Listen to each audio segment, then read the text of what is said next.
বিসমিল্লাহির রহমানির রহিম। আল্লাহুম্মা সাল্লি আলা মুহাম্মদ। আসসালামু আলাইকুম। হিসাব বিজ্ঞান ও গণিত টিচিং এর পক্ষ থেকে আমি মোহাম্মদ নুরজামান গাজী সবাইকে জানাই আন্তরিক শুভেচ্ছা ও অভিনন্দন। প্রিয় একাদশ ও দ্বাদশ শ্রেণীর শিক্ষার্থীবৃন্দরা, তোমরা সবাই কেমন আছো? নিশ্চয়ই ভালো আছো, সুস্থ আছো। প্রিয় একাদশ ও দ্বাদশ শ্রেণীর শিক্ষার্থী বন্ধুরা, আজ আমি অংশীদারি ব্যবসায় অর্থাৎ হিসাব বিজ্ঞান দ্বিতীয় পত্র অধ্যায় 2 পর্ব 3 নিয়ে আলোচনা করব। আজকের অধ্যায়টি যারা এইচএসসি পরীক্ষার্থী 2025 তাদের জন্য খুবই গুরুত্বপূর্ণ, আর যারা একাদশ শ্রেণীতে রয়েছে তাদের জন্য খুবই গুরুত্বপূর্ণ, কারণ আমি প্রথম থেকে একেবারে শুরু করে আজকে তৃতীয় পর্বে অবস্থান করতেছি। তো বন্ধুরা, শেষ পর্যন্ত ক্লাসটি দেখবে। আজ আমি চট্টগ্রাম বোর্ড 2022 অঙ্কটি করাবো। এই অঙ্কটিতে তোমার সবগুলো উপাদান সঠিকভাবে দেওয়া আছে। তুমি যদি খেয়াল করো, এখানে অনেক কিছুই শিখতে পারবে।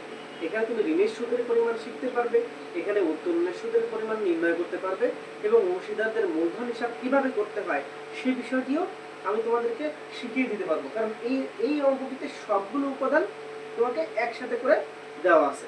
খুবই সুন্দর একটি অঙ্ক। ধৈর্য ধরে শেষ পর্যন্ত ভিডিওটি দেখার অনুরোধ করলাম আবারও।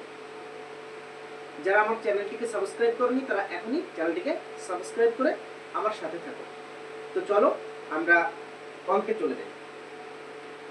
তবে এখানে একটা টুইস্ট দিয়ে রাখি তোমাদেরকে, একটা কাজ দিয়ে রাখি, সেটা হচ্ছে কি, দেখো তোমরা পারো কিনা। খেয়াল করো, অংশীদারি ব্যাংক ব্যবসায় সর্বোচ্চ সদস্য সংখ্যা কতজন? এটা যে জানো একটু কমেন্ট বক্সে কমেন্ট করতে থাকো এবং লিখে জানাও আমাকে যে অংশীদারি ব্যাংক ব্যবসায় সর্বোচ্চ সদস্য সংখ্যা কতজন। আরো একটা কোশ্চেন রাখছি এখানে, অংশীদারি ব্যবসায় কোন ব্যবসায় অনুরূপ? অংশীদারি ব্যবসায় কোন ব্যবসায় অনুরূপ? বন্ধুরা, এই দুটি কোশ্চেন উত্তর আমি এখানে এমসিকিউ আকারে দিলাম না। তোমাদের যদি কারো জানা থাকে তাহলে কমেন্ট বক্সে অবশ্যই কমেন্ট করো, ঠিক আছে? তো চলো আমরা অঙ্ক শুরু করি। নিলয়, নিশাত ও আশিক একটি ব্যবসায়ের অংশীদার। তাদের লাভ লোকসান বন্টনের অনুপাত 3:2:1। আচ্ছা, 1 জানুয়ারি 2021 তাদের মূলধন হিসেবে উদ্বৃত্ত ছিল যথাক্রমে, এটা যথাক্রমে মানে কি, যে নিলয় 4 লক্ষ টাকা, নিশাত হচ্ছে তোমার 3,50,000 টাকা, এবং আশিক 2,50,000 টাকা। চুক্তির শর্ত অনুসারে অংশীদারগণের মূলধনের উপর 12% সুদ ধার্য করতে। খুব ভালো কথা, 12%, এবং নগদ উত্তোলনের উপর 10% হারে সুদ ধার্য করতে হবে। যদি কেউ নগদ উত্তোলন করে তাহলে 10% হারে সুদ ধার্য করতে হবে। খুব ভালো। এবার বলছে আশিক মাসিক 5,000 টাকা বেতন পাবে। আশিক কত হাজার টাকা বেতন পাবে? মাসে 5,000, তাহলে 5×12 = 60, বছরে 60,000। একটু মাথায় রাখো। নিলয় প্রতি মাসের শেষে, দেখো উত্তোলনের ক্ষেত্রে বলছে এই নিলয়, একটু বল দিয়ে রাখি আমি, নিলয় প্রতি মাসের শেষে 5,000 টাকা করে সারা বছর নগদ উত্তোলন করে। খুব ভালো। আর আশিক বছরের মাঝামাঝি এককালীন 40,000 টাকা নিয়ে গেছে, কোনো সমস্যা নেই। আচ্ছা, এরপরে কি বলছে, নিশাত এককালীন মাঝামাঝি সময়, কিন্তু মাঝামাঝি সময় নিয়ে গেছে, এটা কিন্তু খেয়াল করতে হবে, ঠিক আছে? এবার কি বলছে, নিশাত 30/6/2021 তারিখে 60,000 টাকা অতিরিক্ত মূলধন নিয়ে আসছে। খুব ভালো কথা, নিয়ে আসো। কত তারিখে নিয়ে আসছে একটু খেয়াল রাখো, 30/6/2021 তারিখ। আশিক 6% সুদে 80,000 টাকা ঋণ কারবারে সরবরাহ করে। 6% সুদ কিন্তু বলে দিছে, পার্সেন্টেজ বলে দিছে ঋণের ক্ষেত্রে। 6% সুদে কত টাকা? 80,000 টাকা। তারিখ কত? 1/7/2021। আচ্ছা, উপরোক্ত বিষয়গুলো সমন্বয় সাধনের পূর্বে, মানে উপরে যা বলা আছে সবগুলো সমন্বয় সাধনের পূর্বে। আচ্ছা, কারবারের নিট লাভ কত? 2,76,500 টাকা। খুব ভালো। সবগুলো উপাদান আমরা জানলাম যে এখানে মূলধন দেওয়া আছে, মূলধনের বন্টনের অনুপাত দেওয়া আছে, মুনাফার বন্টনের অনুপাত। এরপরে তোমার দেওয়া আছে হচ্ছে উত্তোলনের উপর 10% সুদ ধার্য করতে, সেটাও দেওয়া আছে। আচ্ছা, এই যে ঋণ নিয়ে আসছে 1/7/2021 তারিখে, সরি 30/6/2021 তারিখে, সেটারও একটা পার্সেন্টেজ কিন্তু দেওয়া আছে 6% সুদে 1/7/2021 তারিখে 80,000 টাকা ঋণ নিয়ে আসছে। ওকে, এরপরে বলছে নিট লাভও দেওয়া আছে। ওকে, ফাইন। এবার নিশাতের মূলধনের সুদ নির্ণয় করতে বলছে। তো আমরা একটা একটা করে আসি। নিশাতের মূলধনের সুদ। আচ্ছা, নিশাতের মূলধনের সুদ, নিশাত কত টাকা মূলধন নিয়ে আসছে? দেখো তো, 1-2 নিশাত 3,50,000 টাকা নিয়ে আসছে। আর এইখানে একটা টাকা নিয়ে আসছে না, দেখো তো, নিশাত কত টাকা নিয়ে আসছে? নিশাত 30/6/2021 তারিখে 60,000 টাকা অতিরিক্ত মূলধন আনয়ন করে। আচ্ছা খেয়াল করো বন্ধু, 3,50,000 টাকা এটা তো পূর্ণ বছরের হবে, তাই না? কিন্তু 30/6/2021, 30/6 মানে ওই মাসটা শেষ না? তো ওই মাসটা শেষ হয়ে গেলে 6 শেষ, 7, 8, 9, 10, 11, 12, বাকি 6 মাসের সুদ হবে এই 60,000 টাকার উপরে। তো দেখো আমরা একটু সাজাই নিই। 1 নাম্বার রিকোয়ারমেন্ট, নিশাতের মূলধনের সুদ তুমি এখানে লেখো 3,50,000 টাকা গুণ কত পার্সেন্ট মূলধনের উপরে? 12% সুদ। তুমি 12% দাও, যোগ এই যে 60,000 টাকা নিয়ে আসছে নিশাত, 60,000 টাকা গুণ কত পার্সেন্ট? 12%। আর গুণ কত? 6/12। কেন 6/12? কারণ 6 মাসের সুদ বাকি আছে জন্য গুণ 6/12। তো সব মিলিয়ে কত হয় একটু দেখো বন্ধুরা। এখানে তোমরা একটু ক্যালকুলেটর চেপে দেখো কত টাকা হয়। ক্যালকুলেটর চেপে দেখো কত টাকা হয়।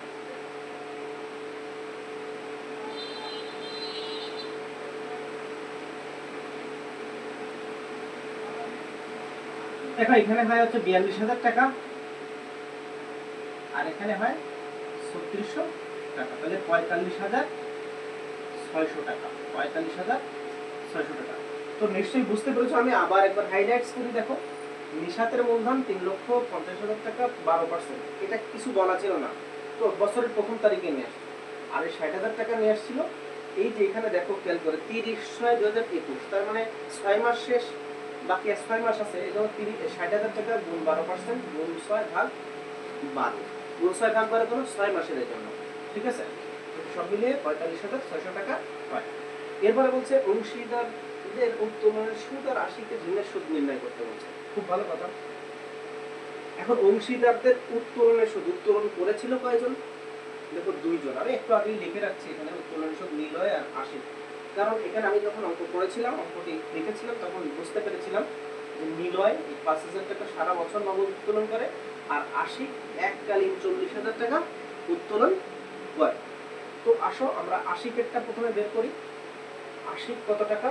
মাসিক 5,000 টাকা। খুব ভালো কথা, মাসে 5,000 টাকা করে, সরি নিলয় প্রতি মাসে 5,000 টাকা করে সারা বছর নগদ উত্তোলন করে।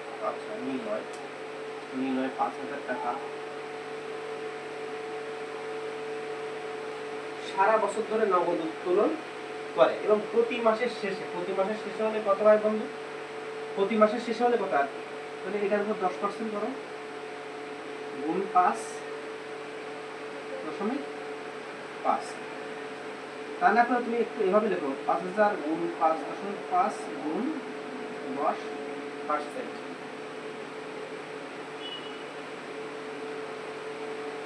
তুমি যেটাই লেখো কোনো সমস্যা নেই, এখানে 10% দেওয়ার পরেও তুমি 5.5ও লিখতে পারো। আচ্ছা আশিকেরটাই আসে। আশিক কত টাকা? আশিক 40,000 টাকা এককালীন, 40,000। তার আগে এটা একটু দেখে নাও বন্ধু, এটা কত হয় একটু দেখো। এটা কত হয়? 5,000 গুণ 10%, তাহলে কত হয়? 500 টাকা। 500 গুণ 5.5, দেখো তো কত টাকা হয় বন্ধু?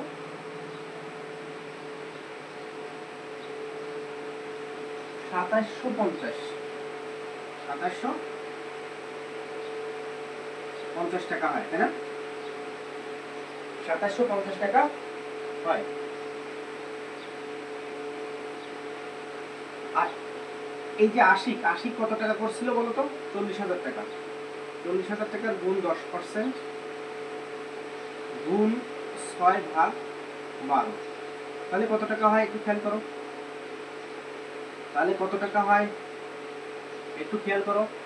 তাহলে আমার হয় হচ্ছে 4,000 টাকা। 4,000 অর্ধেক হচ্ছে, 4,000 অর্ধেক কত? 2,000 টাকা। 4,000 অর্ধেক 2,000 টাকা। হ্যাঁ ঠিক আছে, 2,000 টাকা। সব মিলিয়ে কত হলো? 4,750। ক্লোজ করে দাও। বন্ধুরা বুঝতে পেরেছো নিশ্চয়ই। দেখো উত্তোলন সুদ নিলয় বলছিল 5,000 গুণ 10%, 5,000 গুণ 10% গুণ প্রতি মাসের শেষের জন্য 5.5, আশিক 40,000 টাকা গুণ 10%। এটা নিয়ে আসছিল বছরের মাঝামাঝি সময়, এর জন্য গুণ 6/12, এর জন্য 2,000 টাকা। সব মিলিয়ে 4,750 টাকা। আচ্ছা আশিকের ঋণের সুদ, আশিকে ঋণ নিয়ে আসছিল কত টাকা? ৮০,০০০ টাকা। তুমি লেখো ৮০,০০০ টাকা। আচ্ছা, কত পার্সেন্ট? পার্সেন্ট যদি বলা না থাকতো তাহলে আমরা একরকম করতাম, যেহেতু বলা আছে এখন ৬% বলা আছে, তুমি ৬% লেখো। আচ্ছা, কোন সময় নিয়ে আসছিল? ১/৭ তারিখে। ১/৭ মানে ওই ৭ মাসের শুরু। ৭, ৮, ৯, ১০, ১১, ১২, ৬ মাসের। তাহলে গুণ ৬ ভাগ ১২। বন্ধুরা একটু ক্যালকুলেটর চেপে দেখো কত উত্তরটা হয়, আমার সাথে একটু মিলিয়ে নাও। দেখো ২,৪০০ টাকা হয়, ২,৪০০ টাকা হয়, ২,৪০০ টাকা হয়। উত্তরটা একটু মিলাই নাও। এরপরে দেখো, নিশ্চয়ই বুঝতে পেরেছেন ঋণের সুদের ব্যাপারে কারো কোনো কোশ্চেন নাই। এখানে ৬% বলছিল ৮০,০০০ টাকা ১/৭/২০২১ তারিখে। তো নিয়ম অনুযায়ী ৮০,০০০ গুণ ৬% গুণ ৬ ভাগ ১২, ২৪০০ টাকা হয়। এবার বলছে নিশাত ও আশিকের মূলধন হিসাব তৈরি করো। তো আমরা এখানে লিখব গ নাম্বার।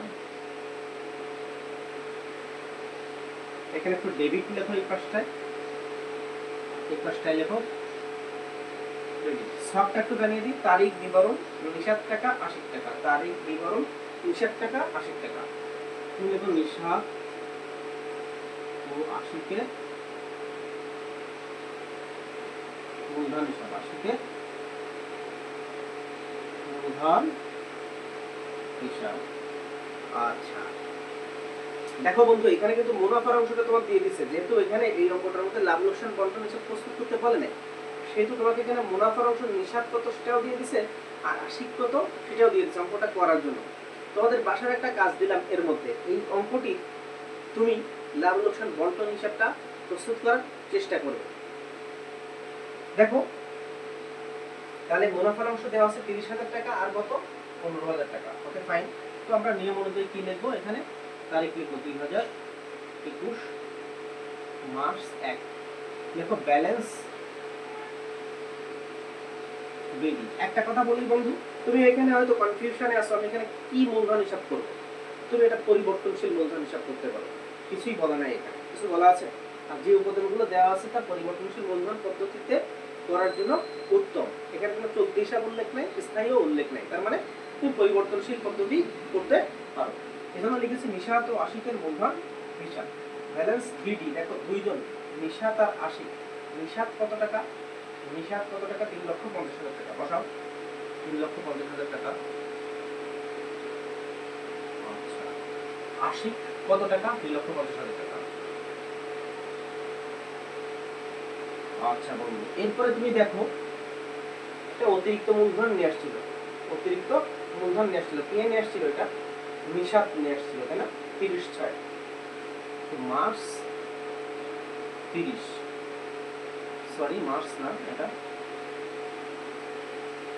কত? June ৩০, June ৩০। কি লিখবা? নগদান হিসাব, নগদান হিসাব। দেখো বন্ধু যাবে দেখ কিন্তু সব জায়গায় একই রকম, মূলধন নিয়ে আসছে এজন্য নগদান হিসাব ডেবিট, মূলধন হিসাব ক্রেডিট। কে নিয়ে আসছিল এটা মূলধন? ৬০,০০০ টাকা। কে নিয়ে আসছিল এটা? দেখো নিশাত নিয়ে আসছিল, তো নিশাতের ঘরে তুমি বসাও ৬০,০০০ টাকা, এটা ড্যাশ দিয়ে দাও। এরপরে তুমি লেখো ডিসেম্বর ৩১, ডিসেম্বর ৩১ লাভ লোকসান, লাভ লোকসান বন্টন হিসাব। এর আন্ডারে তুমি কি কি লিখবা, তাই তো? এর আন্ডারে দেখো এখানে কি কি আসে সেগুলো তুমি লিখতে শুরু করো। বেতন আসে, দেখো বেতন আশিক মাসিক ৫,০০০ টাকা বেতন পায়। আশিক তাহলে তুমি দেখো বেতন হিসাব, বেতন হিসাব। তাহলে ৫,০০০ গুণ ১২, ৫,০০০ গুণ ১২ কত হয়? আশিক ৬০,০০০ টাকা, ৬০,০০০ টাকা। খুব ভালো। আচ্ছা, মুনাফার অংশটা আমরা বসাবো, তার আগে মূলধনের সুদটা একটু বসিয়ে রাখবো। মূলধনের সুদ, মূলধনের সুদ দেখো এখানে কত পার্সেন্ট বলেছিল? ১২% বলেছিল মূলধনের সুদ। তো আমরা নেব কার্ডটা এই নিশাত আর আশিক। নিশাত আর আশিকের এই, তোমরা একটু দেখো ক্যালকুলেটর চেপে দেখো ৩,৫০,০০০ টাকার ১২%-এ কত হয়, আর ২,৫০,০০০ টাকার ১২%-এ কত হয়, একটু আমার সাথে মিলিয়ে নাও ক্যালকুলেটর চেপে।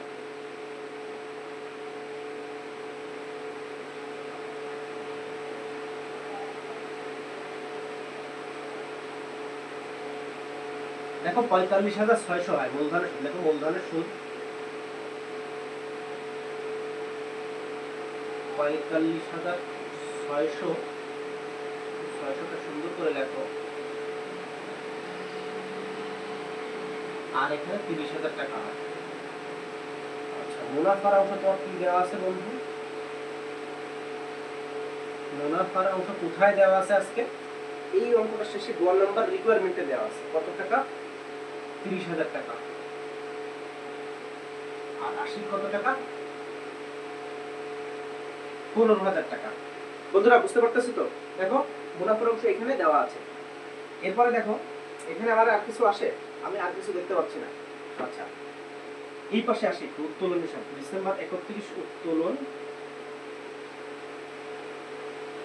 হিসাব। আচ্ছা, নিশাত কত টাকা উত্তোলন করেছিল? নিশাত একটু খেয়াল করে দেখো, নিশাত কত টাকা উত্তোলন করেছিল? আশিক মাসিক এত টাকা, নিলয় প্রতি মাসের শেষে এত টাকা, নিলয় 5,000 টাকা। নিলয় তো আমাদের নাই। আচ্ছা, আশিক বছরের মাঝামাঝি এককালীন 40,000 টাকা উত্তোলন করেছিল। আশিক 40,000 টাকা। তো নিশাত কোনো উত্তোলন করে নাই, এজন্য আসবে না। আচ্ছা, নিশাত কোনো উত্তোলন করে নাই, এজন্য আসবে না। এবার তুমি বসাও লাভ লোকসান। লাভ লোকসান বন্টন হিসাব। এর আন্ডারে লেখো উত্তোলনের সুদ। উত্তোলনের সুদ। বন্ধু উত্তোলনের সুদ কত তোমার দেখো তো এখান থেকে। আমার এখানে আছে কি, নিশাত আর আশিক দুইজন উত্তোলন করছিল। নিশাত আর আশিক, তাই না? কিন্তু আমাদের অঙ্কে দেখো নিশাত আশিক করছিল, সরি নিলয় আর আশিক উত্তোলন করছিল, কিন্তু অঙ্কে আমার কি আছে, নিশাত আর আশিক। তাহলে আশিক একটা আসবে শুধুমাত্র। আশিকের উত্তোলন কত? 2,000 টাকা। আশিকের উত্তোলনের সুদ 2,000 টাকা। আচ্ছা, দেখো তো বন্ধু আর কিছু আসে কি না এর মধ্যে? তোমরা বলতে পারো ঋণের সুদ স্যার এখানে বসবে কি না? না, ঋণের সুদের একটা ঋণ একটা হিসাব, এই ঋণ হিসাবটা আলাদা করতে হবে। যদি চলতি হিসাব করতে বলতো সেক্ষেত্রে আমরা এখানে বসাইতাম। যেহেতু করতে বলে নাই সেহেতু আমরা ঋণের সুদ এখানে বসাবো না। তো এই বিষয়গুলোই এখানে দেখো, এই বিষয়গুলো এখানে বসে। এছাড়া আমি আর কিছু দেখতে পাচ্ছি না। তোমরা একটু দেখো খেয়াল করে আর কিছু বসে কিনা। যদি বসে তাহলে আমাকে কমেন্ট করে জানাও। তো আসো আমরা এটাকে ব্যালেন্স সিডিবিডি করে ফেলি। ব্যালেন্স সিডিবিডি করে ফেলি। দেখো তো দেখো এই পাশে যোগফলটা বেশি আছে, এই পাশে যোগফলটা বেশি আছে। তো এই পাশের যোগটা তোমরা একটু করে আমাকে জানাও। আর এখানে লেখো ব্যালেন্স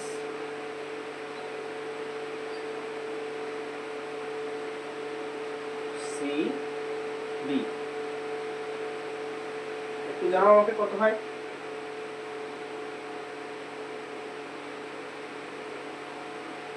3,55,000 টাকা। 3,55,000 টাকা। 3,55,000 টাকা হয় এখানে। আচ্ছা, এখানে কত হয় একটু দেখো বন্ধু। 4,85,600। 4,85,600। Okay fine. একই জিনিস এই পাশে লেখো 3,55,000 টাকা আর 4,85,600। বন্ধু এই 3,55,000 থেকে 40,000 আর 2,000 বাদ দিতে হবে। 42,000 বাদ দাও। 42,000 বাদ দিলে কত হয় একটু আমাকে জানাও। 3,13,000 টাকা। 3,00,000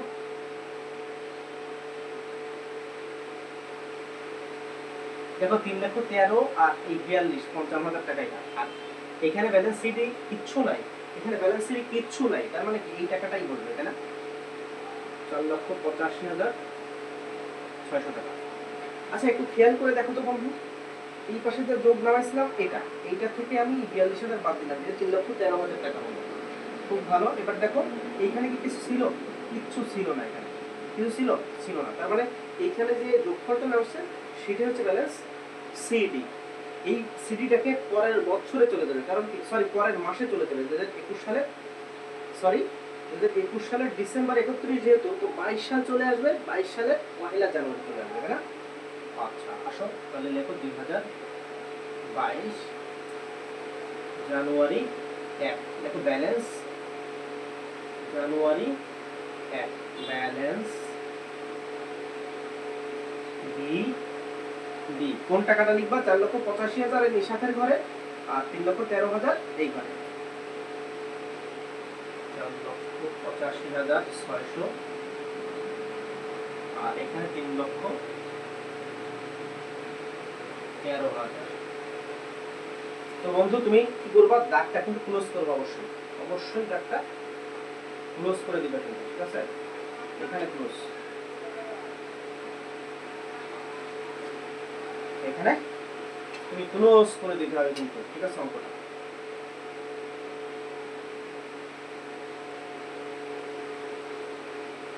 দেখো বন্ধু তোমার সবকিছুতে কিন্তু সুন্দর হইতে হবে সব শেষ কথা বলি সবকিছুতে সুন্দর হইতে হবে ক নাম্বার সঠিক করে লিখতে হবে ক নাম্বারের সবটিও সুন্দর লিখতে হবে গ নাম্বারের সবটিও এরকম সুন্দর একটা প্যাকেজ আকারে লিখতে হবে কিন্তু ঠিক আছে তো বন্ধুরা আমি তোমাদের সাথে চট্টগ্রাম বোর্ড 2022 নিয়ে অঙ্কটি আলোচনা করলাম এখানে সব কিছু উপাদান আছে আবারও বলতেছি অঙ্কটি তোমাদের জন্য খুবই গুরুত্বপূর্ণ যারা আমার সাথে করেছো তারা নিশ্চয়ই পেরেছো আর যারা পারোনি তারা কি পারোনি বিষয়গুলো কমেন্ট করে অবশ্যই আমাকে জানিয়ে দিবে আমার ক্লাসটি যদি ভালো লেগে থাকে অবশ্যই লাইক শেয়ার করতে ভুলবে না আর অবশ্যই যারা এখনো সাবস্ক্রাইব করনি সাবস্ক্রাইব করে নিও তাহলে পরবর্তী ক্লাসের আপডেটটি তুমি সহজেই পেয়ে যাবে সবাই ভালো থাকো সুস্থ থাকো আল্লাহ হাফেজ